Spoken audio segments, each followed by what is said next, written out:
एक और अहम खबर, गिरफ्तार एमक्यूएम लंदन के टारगेट किलर असदुल्ला इनकलाबी का एतराफी बयान सामने आया है। सरकारी इदारे के मुलाजिम टारगेट किलर ने मजीद इंकशाफात किए हैं। टारगेट किलर के पुलिस अफसरान थानों से ताल्लुकात होने का इंकशाफ किया है, जबकि शरीफाबाद थाने की SHO इंटेलिजेंस ऑफिसर से अच्छे मरासिम थे। मुलजिम की जानिब से ये कहा गया, शरीफाबाद थाने में जो कुछ भी SHO आता हमारी मुलाकात करवाई जाती थी।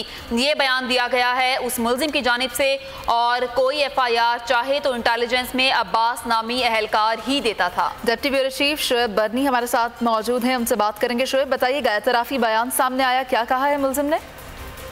जी देखिए, कराची में गुज़िश्ता दिनों CCB के हाथों गिरफ्तार किए गए एमक्यूएम लंदन के टारगेट किलर असदुल्ला इनकलाबी का एक एतराफ़ी बयान मीडिया पे सामने आया है, जिसमें वो सरकारी इदारों के मुलाजिम होने का सबूत दे रहा है। बता रहा है कि वो सरकारी इदारे में नौकरी करता था, जबकि वो ये भी बता रहा है कि टारगेट किलर मुलजमान जो हैं इनका पुलिस अफसरान के साथ गठजोड़ शामिल था और वो मुख्तलिफ थानों से ताल्लुकात कायम होने का भी उसने इंकशाफ किया है।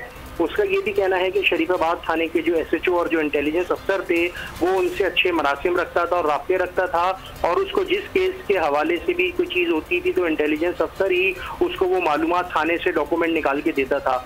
टारगेट किलर असद इनकलाबी ने ये भी कहा है कि उसका जो SHO जो शरीफाबाद होता था, जो भी तैनात होता था, यानी कि जब उसकी तबादला पोस्टिंग होती थी तो उसके बाद जब वो लगता था तो उससे उसकी मुलाकात करवाई जाती थी, जो कि तंजीमी सेटअप के तहत होती थी, ताकि अगर उसको कोई FIR चाहिए हो, किसी क्रिमिनल का कोई रिकॉर्ड। ठीक है शोएब बरनी, आपका शुक्रिया तफसीलात से आगाह करने के लिए।